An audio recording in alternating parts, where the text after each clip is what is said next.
시어머니께서 먼저 아이를 봐주겠다고 하시며 해외 출장을 안심하고 다녀오라 하셨죠.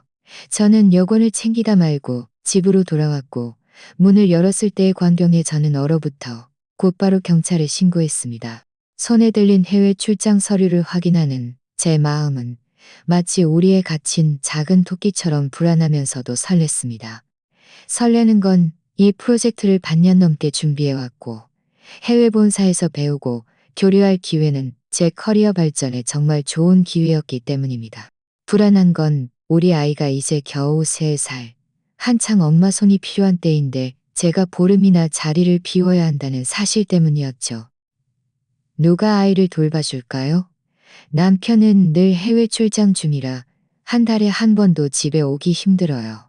남편에게 맡길 수는 없죠. 엄마는 고혈압이 있으셔서 밤샘 육아는 도저히 무리였습니다. 저는 소파에 앉아 한숨을 쉬며 연락처를 뒤적였습니다.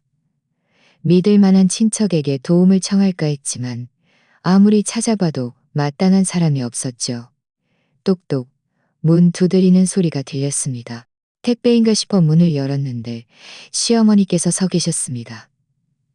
저는 잠시 멍해졌다가 서둘러 안으로 모셨습니다. 어머니, 어쩐 일이세요? 미리 연락도 안 하시고.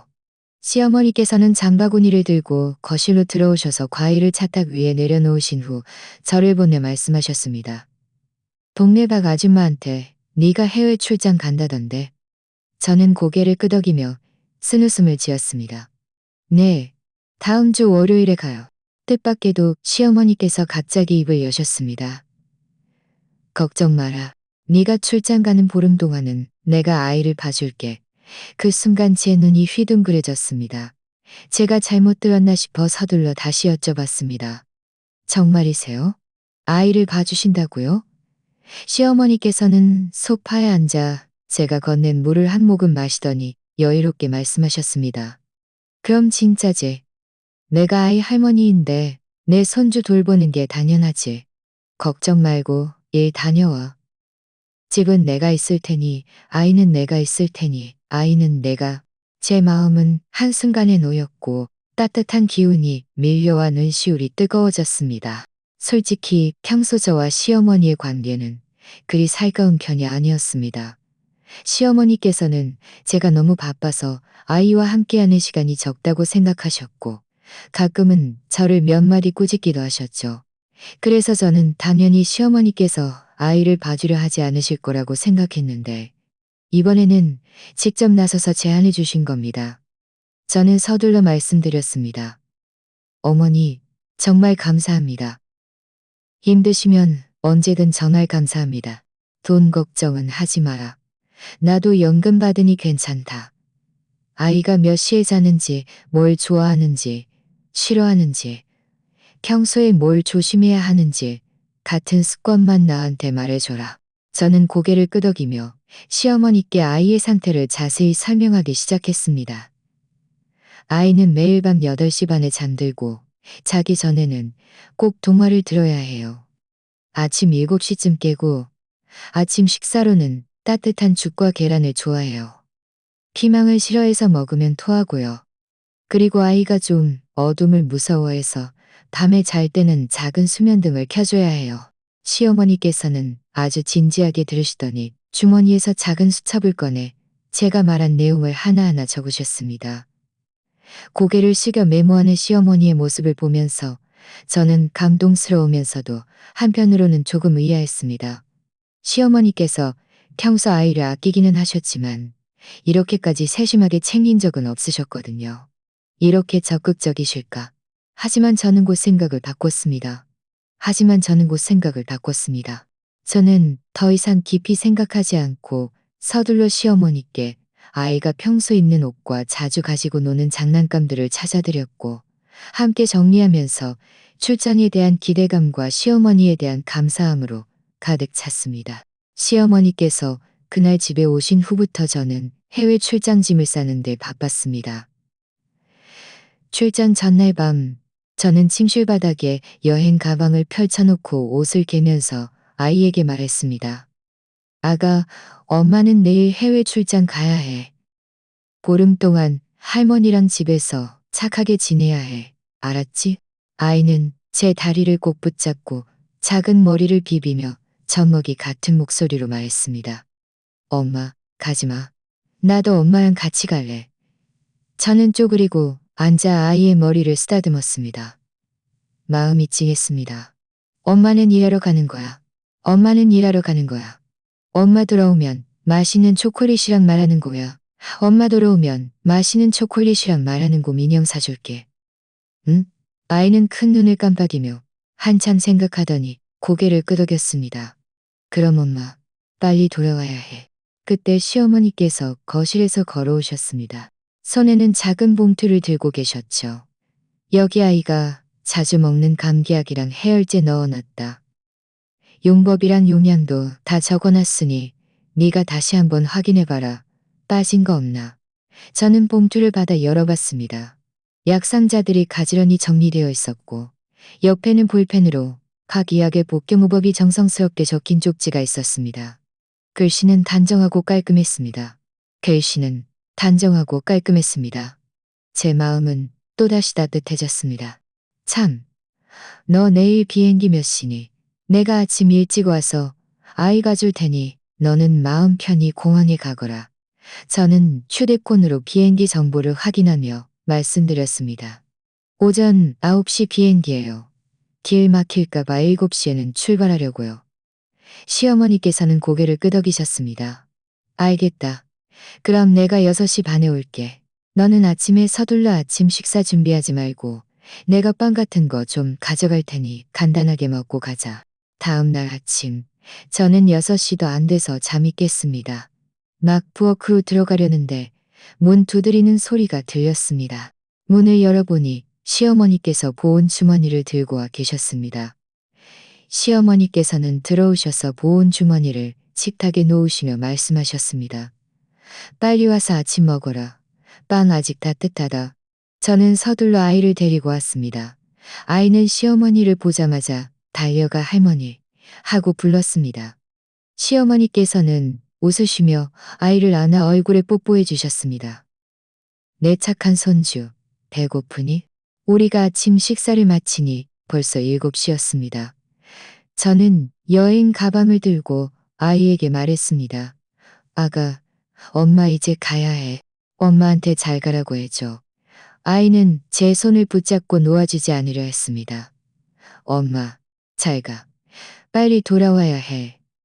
저는 아이를 다시 한번 안아주고 시어머니께 말씀드렸습니다. 어머니, 아이 잘 부탁드립니다. 무슨 일 있으면 언제든 전화 주세요. 언제든 전화 주세요.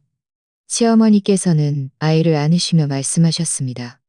걱정 말고 가는 길 조심하고 해외 도착하면 무사히 잘 도착하면 무사히 잘 도착하면 무사히 잘 도착하면 차에 탄 후에도 저는 계속 생각했습니다. 이번에 시어머니 덕분이었다. 아니었으면 이 출잔일은 정말 어떻게 해야 할지 몰랐을 거야. 차는 공항을 향해 달렸고 길은 다행히 막히지 않아 순조로웠습니다. 8시도 안 돼서 공항에 도착했죠. 저는 짐을 들고 터미널로 걸어가면서 시간이 충분하다고 생각하며 안도했습니다.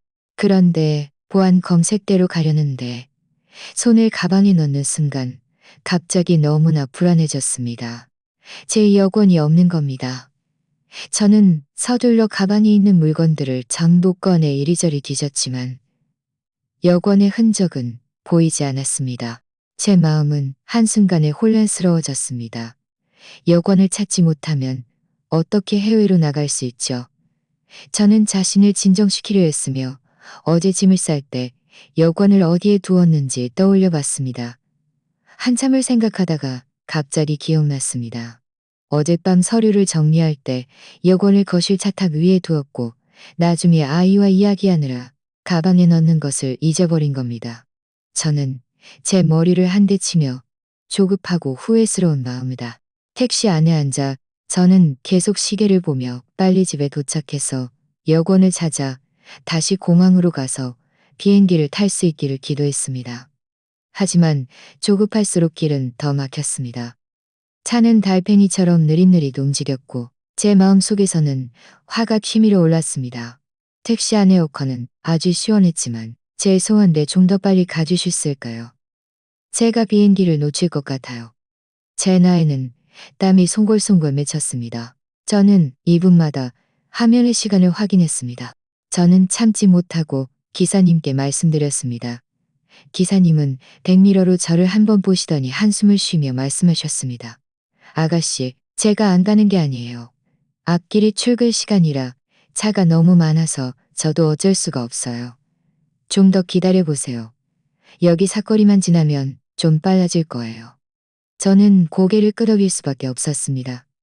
휴대폰을 꽉 쥐고 마음속으로 생각할 수 있는 모든 축복의 말을 되뇌었습니다. 겨우 사거리를 지나니 차가 좀 덜 막혔습니다. 대략 20분 정도 더 달려 드디어 우리 아파트 단지 입구에 도착했습니다.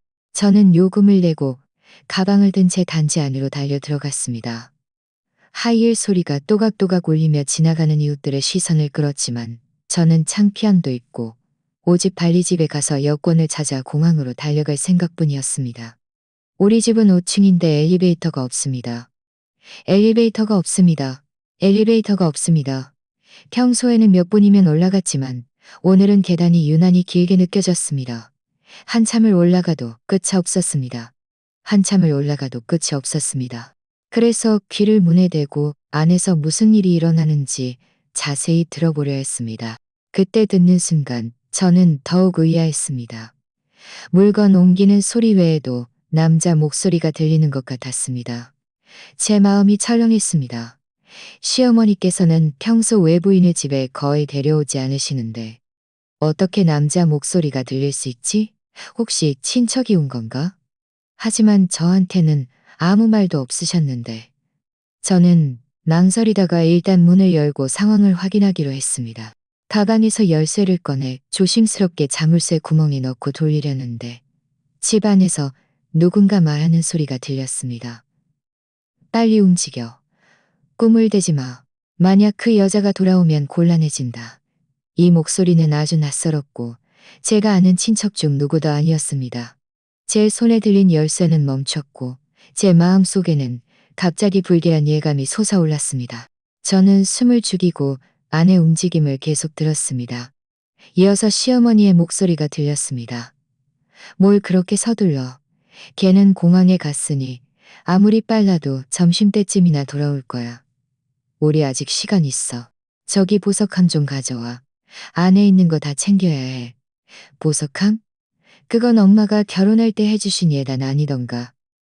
그 안에는 제가 결혼할 때 받은 금목걸이, 금팔찌, 그리고 값비싼 보석들이 들어있었습니다. 저는 평소 침실 서랍에 넣어 잠가두었는데 시어머니께서 어떻게 다른 사람에게 그걸 가져오려고 할 수 있지? 제 마음속 의심은 점점 깊어졌고 두려움도 커졌습니다. 저는 천천히 열쇠를 빼냈습니다. 안에 사람들을 놀라게 할까봐 감히 문을 열 수 없었습니다. 저는 조용히 2걸음 뒤로 물러나 계단 벽에 기대어 섰습니다. 머릿속은 혼란스러웠습니다. 시어머니는 집에서 아이를 보고 있는 게 아니었나? 어떻게 낯선 남자와 집에서 물건을 옮기고 있는 거지? 게다가 내 보석함을 언급하다니? 아이는 어디에 있지? 왜 아이 목소리가 하나가 안 들리지? 잇따른 질문들이 제 머릿속을 맴돌았습니다. 생각할수록 무서워져 손이 떨리기 시작했습니다. 저는 휴대폰을 꺼내 시어머니께 전화해서 무슨 일이냐고 물어보려 했지만 손가락이 화면에 닿자 멈췄습니다. 만약 지금 전화해서 제가 돌아온 걸 들키면 그들이 아이에게 해코지하지 않을까? 저는 깊이 숨을 들이쉬며 자신을 진정시키려 애썼습니다. 지금 가장 중요한 것은 안에서 무슨 일이 일어나는지 그리고 아이가 안전한지 확인하는 것이었습니다. 저는 다시 조용히 문 앞으로 다가갔습니다. 이번에는 문에 귀를 대지 않고 살짝 눈을 문틈에 대고 안의 상황을 보려 했습니다. 하지만 문틈이 뭔가로 가려져 아무것도 보이지 않았습니다. 제 마음속 불안감은 더욱 강해졌고 불길한 예감이 저를 덮쳤습니다. 어떻게 해야 할까? 바로 문을 열고 들어가야 할까? 아니면 먼저 경찰에 신고해야 할까? 저는 문 앞에 서서 손바닥에 땀이 흥건한 채 머릿속으로 빠르게 생각했습니다. 만약 제가 바로 문을 열고 들어간다면 안에 사람들이 나쁜 마음을 먹었을 경우 여자 혼자인 저는 그들을 단인할 수 없을 겁니다. 게다가 아이도 안에 있는데 아이의 안전을 위험에 빠뜨릴 수는 없었습니다. 그렇게 생각하니 먼저 경찰에 신고하는 것이 더 안전하다고 판단했습니다. 저는 천천히 뒤로 물러나 계단 모퉁이에 숨었습니다. 안의 사람들이 제 목소리를 듣지 못하도록 말이죠. 그리고 나서 휴대폰을 꺼내 일일이 세 숫자를 눌렀습니다. 전화가 연결되는 순간 제 목소리가 떨리는 것을 느꼈습니다. 서둘러 깊이 숨을 들이쉬며 최대한 침착하게 말하려 했었습니다. 경찰관님, 신고합니다. 누가 저희 집에서 물건을 훔치고 있는 것 같고 제 아이의 안전도 위협받고 있는 것 같습니다. 저는 건너편의 경찰관은 아주 침착하게 곧바로 물었습니다. 저는 아주 침착하게 곧바로 물었습니다. 진정하세요. 그리고 안의 면제 집안 상황. 그리고 안의 면제 집안 상황. 그리고 안의 면제 집안 상황. 저희 집은 5층인데 제가 방금 여권을 가지러 돌아왔는데 문을 열기도 전에 안에서 임기척이 들렸어요. 낯선 남자 목소리랑 저희 시어머니 목소리요. 그들이 물건을 옮기고 있었고 제 보석함도 가져가겠다고 했어요. 그리고 3살짜리 제 아이 목소리는 전혀 들리지 않아요. 아이가 어떻게 됐는지 모르겠어요. 경찰관이 이어서 물었습니다. 지금 어디에 계세요? 문 밖에 계신가요? 아니면 이미 아파트 단지를 벗어나셨나요? 안에 있는 사람들을 놀라게 하지는 않았나요? 저는 목소리를 낮춰 말했습니다. 지금 계단 모퉁이에 있어요. 그들이 제가 돌아온 걸 눈치채지 못하게 했어요. 문틈도 막혀 있어서 안을 볼 수 없어요. 저는 집 문 방향을 죽으림을 다해 노려봤습니다. 혹시라도 안에 사람들이 갑자기 문을 열고 나올까봐 두려웠습니다. 네, 알겠습니다. 부인, 진정하시고 그 자리에 계세요. 움직이지 마시고 안에 있는 사람들과 충돌하지 마세요. 자신의 안전을 지키세요. 자신의 안전을 지키세요. 저희가 근처 파출소 경찰관들을 보냈으니 경찰관의 목소리는 아주 침착했고 제 혼란스러운 마음이 조금은 안정을 찾았습니다. 감사합니다, 경찰관님. 빨리 와주세요. 아이에게 무슨 일이라도 생길까봐 걱정돼요. 저는 참지 못하고 다시 한번 당부했습니다. 전화를 끊은 후 저는 휴대폰을 꽉 쥐었습니다. 손바닥에 땀이 흥건했습니다. 계단은 아주 조용했고 제 심장이 쿵쾅거리는 소리만 들렸습니다. 그리고 집 안에서 간간히 들려오는 물건 옮기는 소리. 저는 귀를 쫑긋 세우고 자세히 들었지만 여전히 아이의 울음소리나 말소리는 들리지 않았습니다. 마음속 걱정은 점점 커졌습니다. 아이에게 무슨 일이 생긴 건 아닐까? 시어머니께서 어떻게 이럴 수가 있지? 아이의 친할머니인데 생각할수록 화가 나고 또 무서웠습니다. 눈물이 눈가에 맺혔지만 판단력을 흐리게 할까봐 차마 흘릴 수 없었습니다. 저는 조용히 모퉁이에서 고개를 내밀어 집 문 쪽을 봤습니다. 문은 여전히 닫혀 있었고 아무런 움직임도 없었습니다. 그런데 바로 그때 집 안에서 갑자기 콩 하는 소리가 들렸습니다. 뭔가 바닥에 떨어진 것 같았습니다. 이어서 그 낯선 남자의 짜증 섞인 목소리가 들렸습니다. 너 왜 이래? 이 작은 일 하나 제대로 못해. 만약 물건을 깨뜨리면 못 팔잖아. 네가 변상할 거야? 그리고 시어머니의 목소리가 들렸습니다. 조금 억울한 듯 했습니다. 일부러 그런 게 아니에요. 이게 너무 무거워서 제가 놓쳤어요. 조용히 해요. 이웃들이 들으라. 이웃들이 들으라. 이웃들이 들으라. 뭘 무서워해? 이 건물 사람들 다 출근하고 장 보러 갔는데 누가 남의 일에 신경 쓴다고. 빨리 물건 주워서 상자에 넣어. 우리 빨리 가야 해. 만약 경찰이 오기 전에 그들이 도망치면 어떻게 하지? 게다가 그들이 그렇게 많은 물건을 가지고 가는데 혹시 아이도 데려가는 건 아닐까? 저는 서둘러 휴대폰을 꺼내 경찰에게 메시지를 보내서 안에 사람들이 떠날 준비를 하고 있다고 알려주려 했습니다. 그런데 손가락이 화면에 닿자 휴대폰 화면에 낯선 번호가 떴습니다. 경찰에게서 온 전화일 거라고 짐작하고 서둘러 전화를 받았습니다. 여보세요? 부인, 저희가 벌써 아파트 단지 아래층에 도착했습니다. 이제 올라갈 건데 어디에 계세요? 전화에서 경찰관의 목소리가 들렸습니다. 저는 5층 계단 모퉁이에 있어요. 올라오실 때 조용히 오세요. 안에 있는 사람들이 듣지 못하게요. 저는 서둘러 말했습니다. 네, 알겠습니다. 곧 도착합니다. 전화를 끊자 제 마음이 조금 놓였습니다.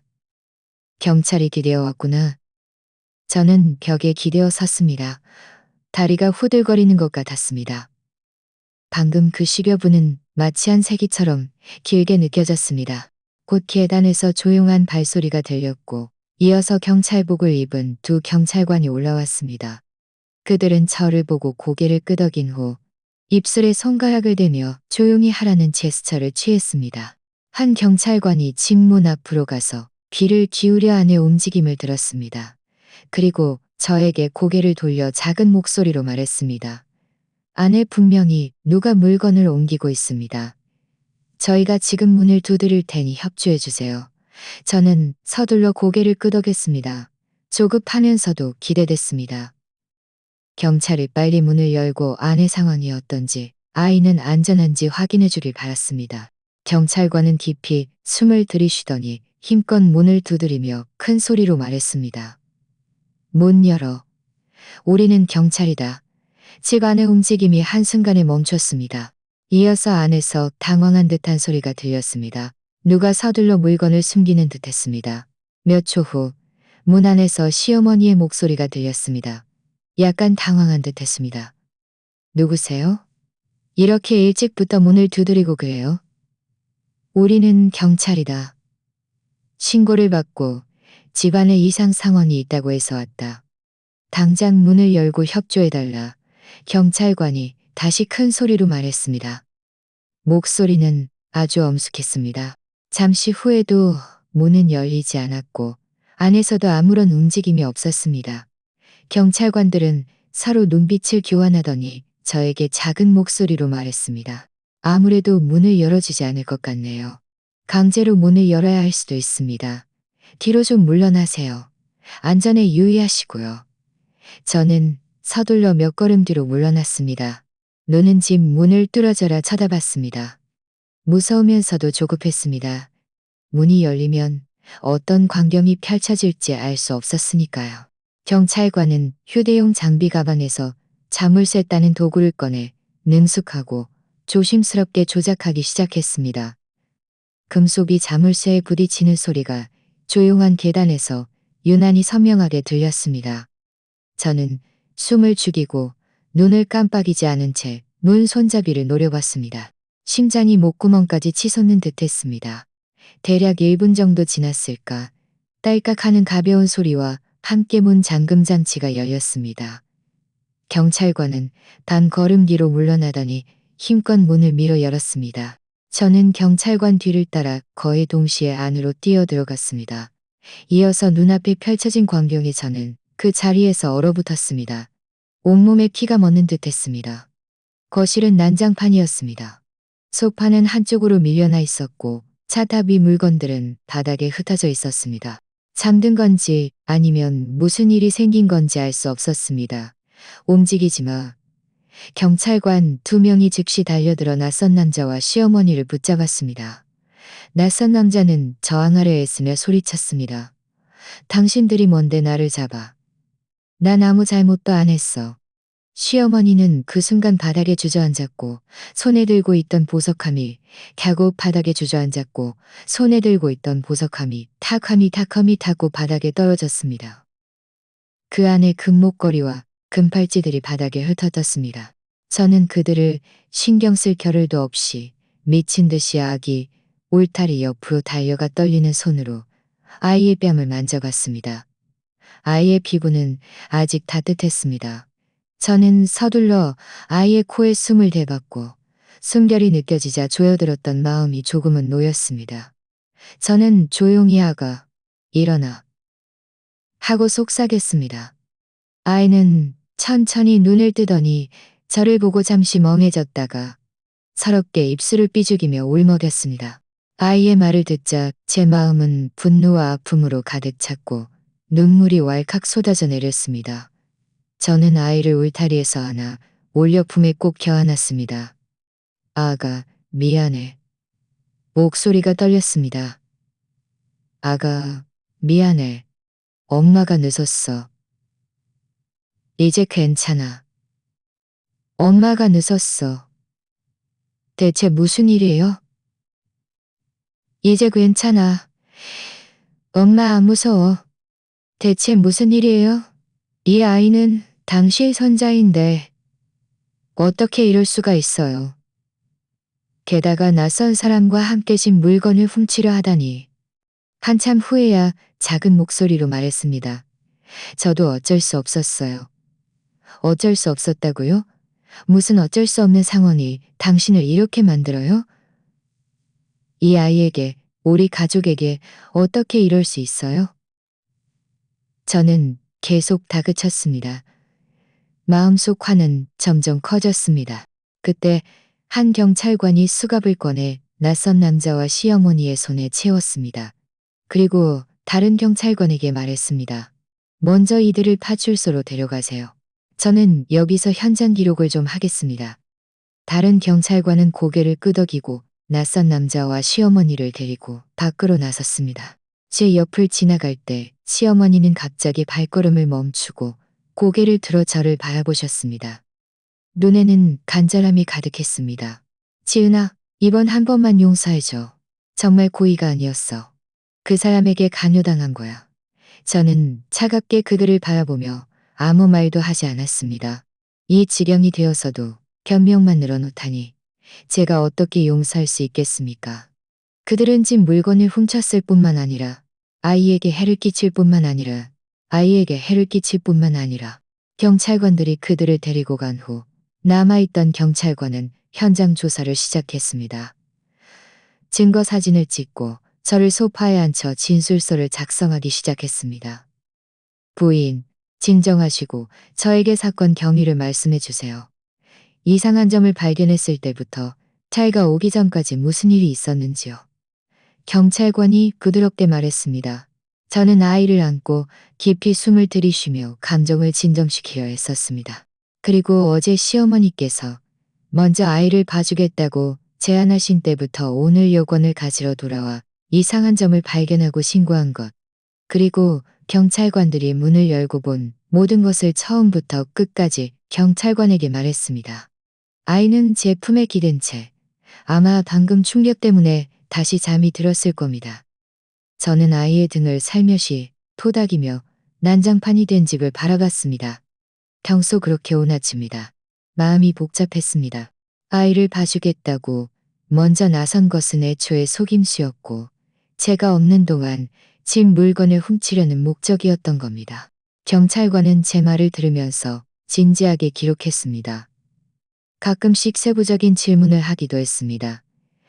예를 들어 시어머니의 평소 생활 습관, 낯선 사람과의 왕래 여부, 그리고 집에서 사라진 물건들의 구체적인 상황 등. 저는 모든 것을 사실대로 대답하며 모든 세부 사항을 기억해내려 노력했습니다. 경찰이 사건의 진실을 최대한 빨리 밝혀내는데 도움이 되기를 바랐습니다. 시어머니와 그 낯선 남자가 반드시 합당한 처벌을 받아야 한다는 것. 그들을 쉽게 용서할 수는 없었습니다. 경찰관은 수첩에 마지막 기록을 마친 후 고개를 들어 저를 보며 말했습니다. 부인, 다시 한번 자세히 생각해 보세요. 최근 보름 동안 시어머니께 뭔가 특이한 행동이 있었나요? 예를 들어 자주 외출하거나 낯선 전화를 받거나 아니면 본 이야기를 꺼낸 적이 있나요? 저는 품에 잠든 아이를 안고 아이의 부드러운 머리카락을 살살 쓰다듬으며 지난 보름을 떠올려 봤습니다. 전에는 거의 집에 오지 않으셨는데 요즘에는 거의 매일 오셨습니다. 매번 오실 때마다 집 안을 한 바퀴 둘러보셨습니다.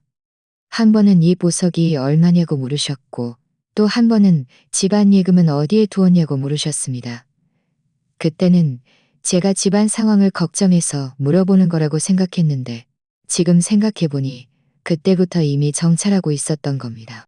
저는 서둘러 경찰관에게 말했습니다. 대략 열흘 전쯤이었어요. 시어머니께서 엄마가 결혼할 때 해주신 은수저 세트가 비싼 거냐고 물으셨고 우리 집 통장들은 어느 은행이 있는지 물으셨어요.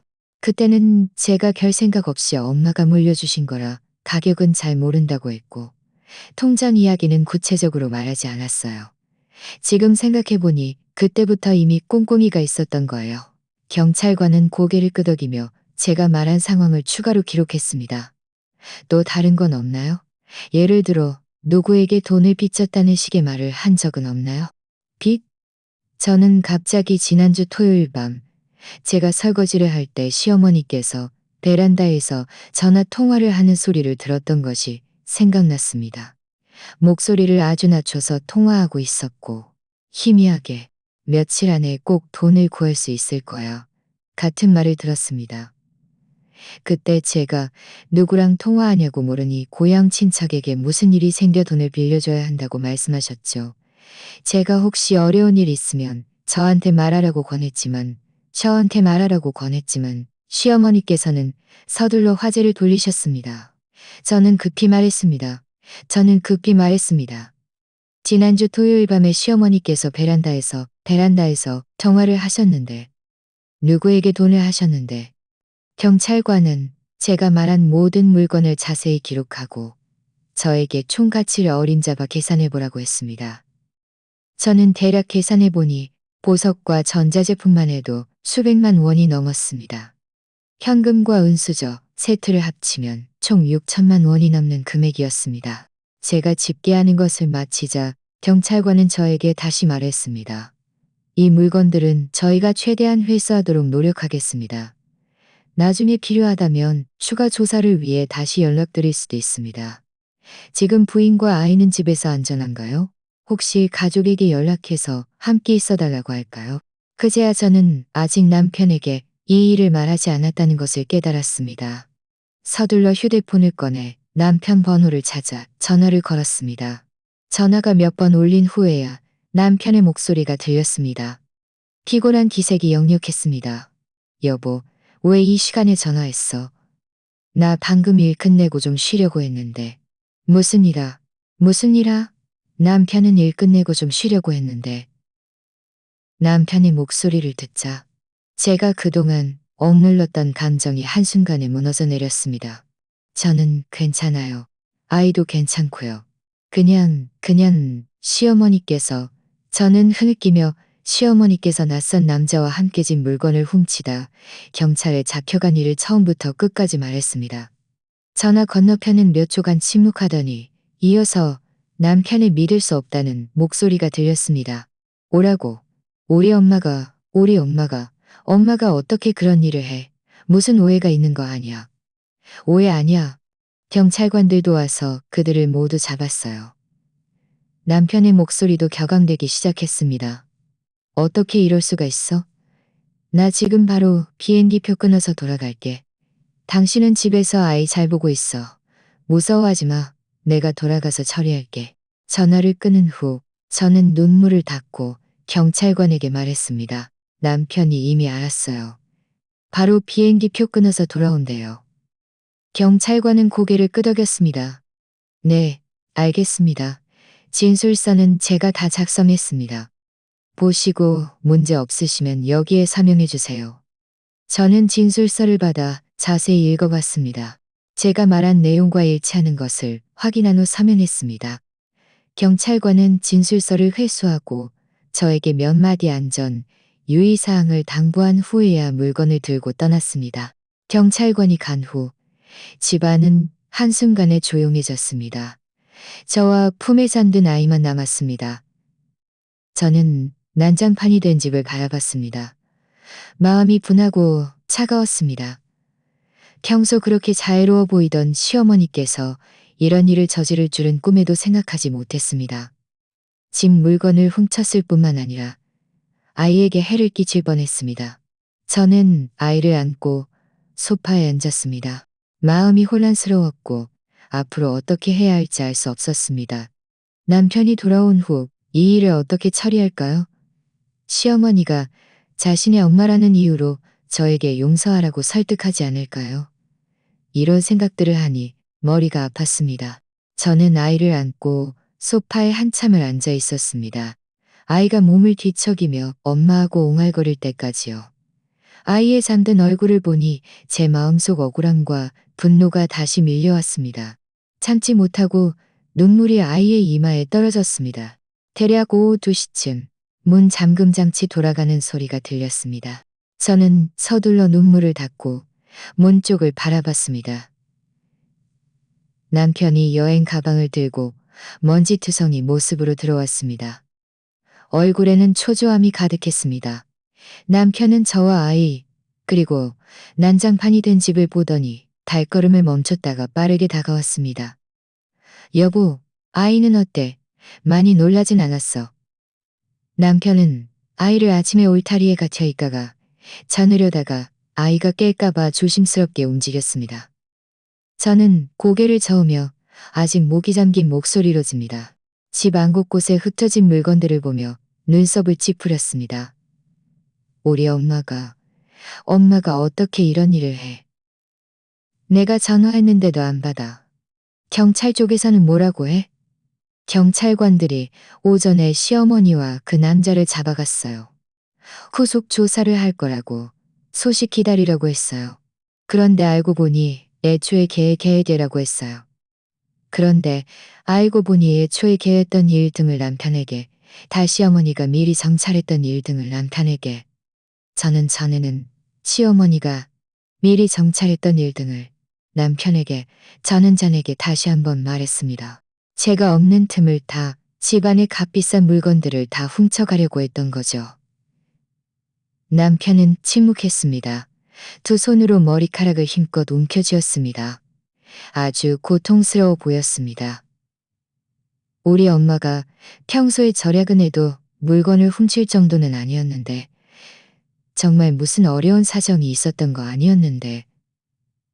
그런데 시어머니를 변호하냐? 남편이 여전히 시어머니를 변호하는 나를 듣자 제 마음은 조금 불편했습니다. 낯선 사람과 함께 집 물건을 훔치고 아이를 가둬두기까지 했잖아요. 만약 무슨 일이라도 생겼으면 어떻게 할 뻔했어요. 남편은 입을 열어 뭔가 말하려다가 다시 말을 삼켰습니다. 그저 깊은 한숨만 쉬었습니다. 내가 잘못했어. 평소에 엄마한테 너무 무관심했어. 나 지금 바로 파출소에 가서 상황을 물어볼게. 대체 무슨 일인지. 남편이 일어서려는데 제 휴대폰이 울렸습니다. 발신자 표시했는데 제 휴대폰이 울렸습니다. 부인 댁 사건에 대해 드릴 말씀이 좀 있어서요. 부인과 남편분께서 지금 파출소에 오실 수 있을까요? 전화해서 아침에 진술서를 작성해준 경찰관의 목소리가 들렸습니다. 네, 편해요. 지금 바로 갈게요. 저는 전화를 끊고 남편에게 말했습니다.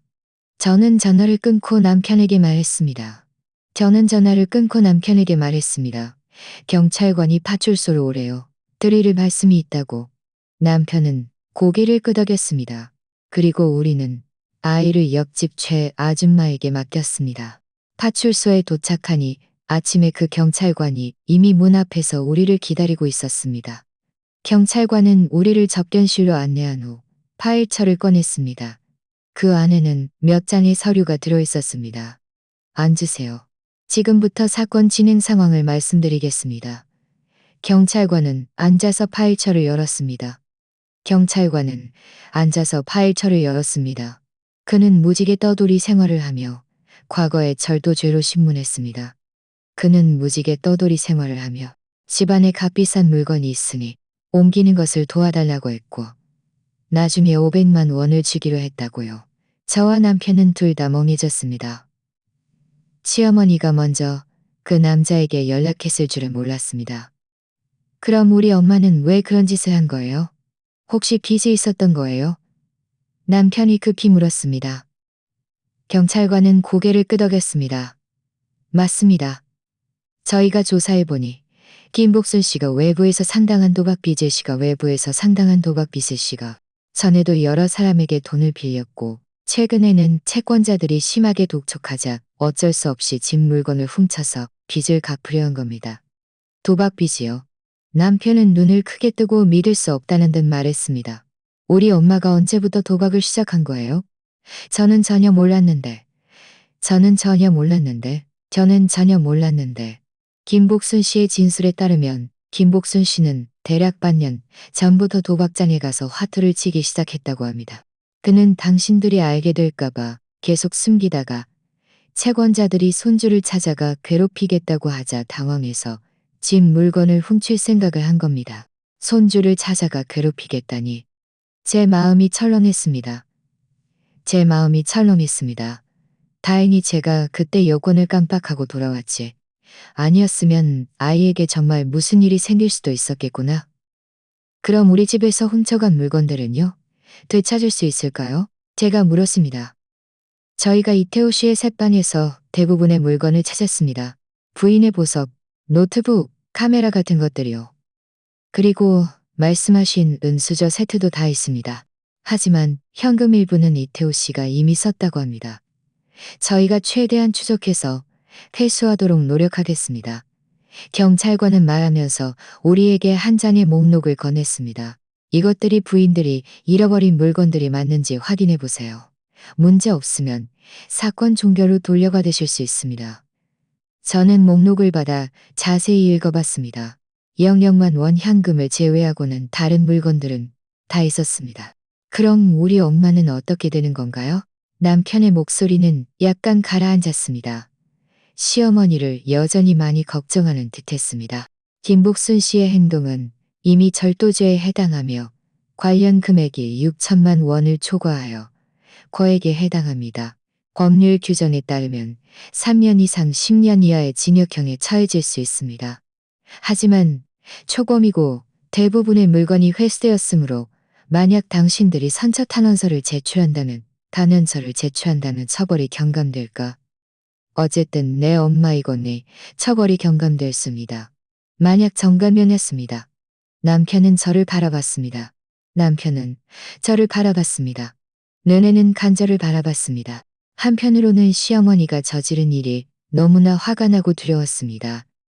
다른 한편으로는 어쨌든 남편의 엄마이고 만약 정말 감옥에 가면 이 가정이 무너질 수도 있었습니다. 저는 경찰관이 건넨 목록을 보면서 아침에 아이가 울타리에 갇혀있던 모습을 떠올렸습니다. 괜찮습니다. 좀 더 셉니다. 전이 너무나 복잡했습니다. 좀 더 셉니다. 좀 더 생각해볼게요. 저는 바로 대답하지 않았습니다. 지금 제 머릿속은 혼란스러워서. 하지만 사건은 아직 조사 중이므로 나중에 필요하면 다시 연락드릴 겁니다. 파출소에서 나온 후 저와 남편은 아무 말도 하지 않았습니다. 분위기는 아주 무거웠습니다. 길가에 서자 남편이 발걸음을 멈추고 저를 보며 말했습니다. 여보, 나도 알아. 엄마가 이번에 잘못한 거. 당신 많이 힘들었지? 하지만 엄마도 한순간의 실수였어. 도박빚 때문에 몰려서 그랬던 거야. 이번 한 번만 용서해주면 안 될까? 저는 남편을 바라봤습니다. 제가 용서해야 할지 말아야 할지, 그리고 용서한 후 또다시 이런 일이 생기지는 않을지 알 수 없었습니다. 이 일은 마치 돌덩이처럼 제 마음을 짓눌러 숨을 쉴 수 없게 만들었습니다. 파출소에서 집으로 돌아오는 길 내내 남편은 저를 설득했습니다. 시어머니가 연세가 많으시니 만약 정말 감옥에 가면 몸이 버티지 못할 거라고요. 그리고 앞으로 시어머니를 잘 지켜보고 절대 다시는 도박에 손대지 못하게 하며 다시는 저와 아이에게 해를 끼치지 못하게 하겠다고 약속했습니다. 저는 아무 말도 하지 않았습니다. 마음속 응어리는 풀리지 않았습니다. 집에 돌아오니 최 아줌마가 아이를 안고 와주셨습니다. 그리고 아이가 깨어난 후 울거나 보채지 않았지만 계속 엄마 어디 갔어? 하고 물었다고 말씀해 주셨습니다. 저는 아이를 받아 안았습니다. 아이의 부드러운 작은 몸을 안으니 마음이 더욱 아팠습니다. 밤에 아이가 잠든 후 저와 남편은 거실에 앉아 다시 선처타면서 이야기를 했습니다.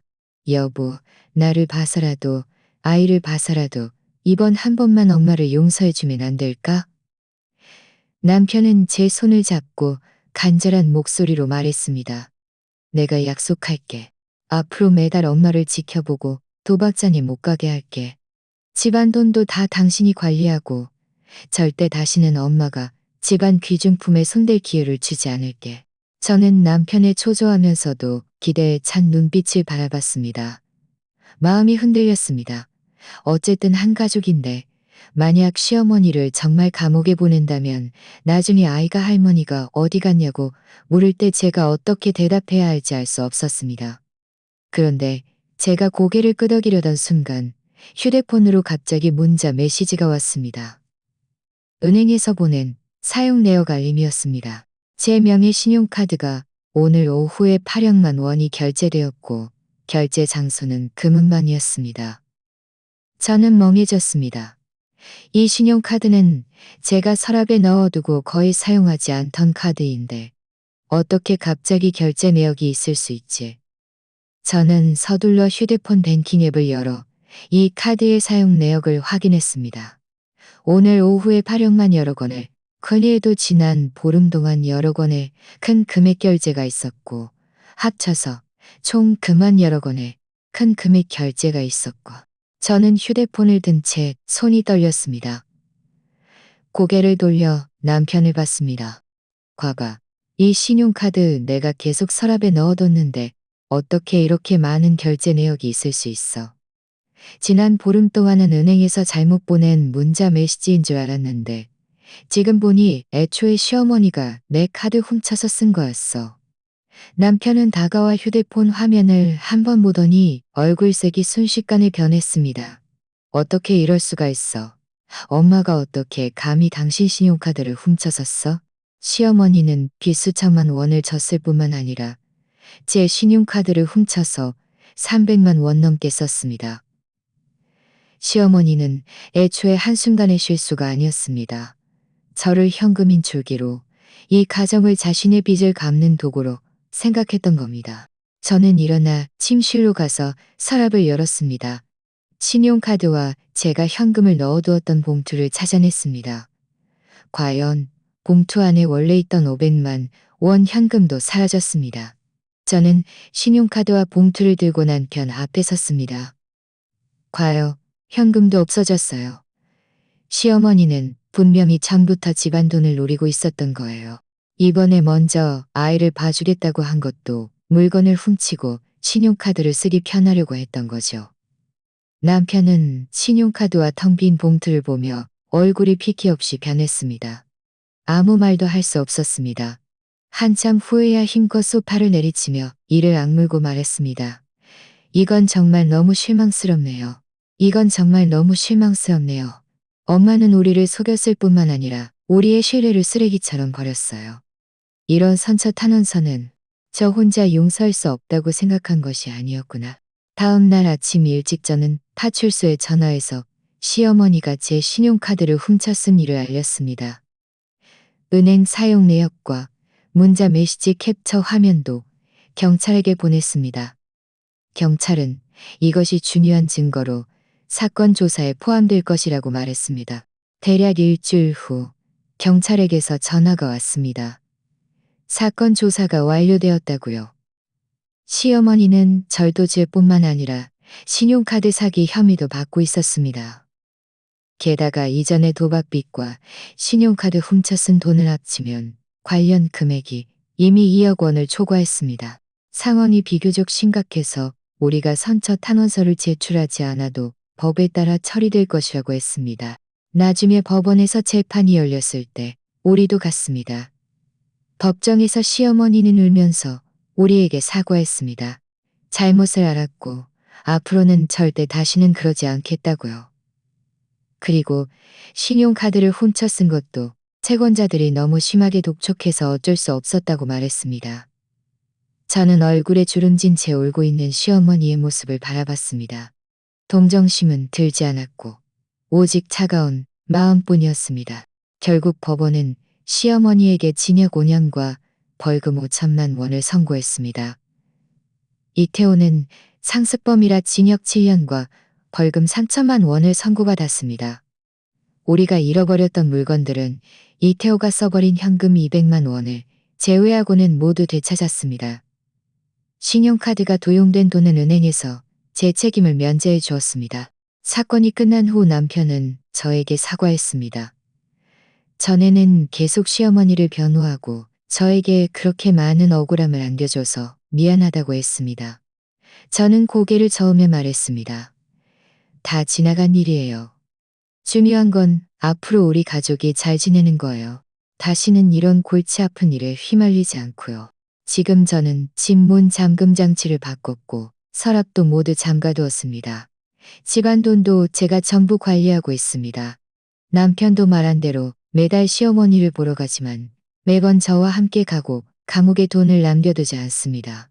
오직 생활용품만 가져다 줍니다. 아이가 가끔 할머니를 찾으면 저는 아이에게 말합니다. 할머니는 아주 먼 곳으로 일하러 가셨어. 할머니가 잘못을 알고 고치면 다시 돌아와서 하늘이랑 놀아줄 거야. 이 일을 겪으면서 저는 한 가지 진리를 깨달았습니다. 선량함과 포용력에는 한계가 있어야 한다는 것입니다. 자신과 가족을 해치는 사람 앞에서는 무조건 양보해서는 안 됩니다. 자신의 권리를 지켜야 할 때는 단호해야 합니다. 그래야만 자신과 가족을 지킬 수 있고 평안한 삶을 살 수 있습니다. 네, 좋습니다. 오늘 이야기는 여기까지입니다. 시청해주셔서 감사합니다. 제 채널이 마음에 드신다면 구독과 좋아요 부탁드립니다. 행복하세요.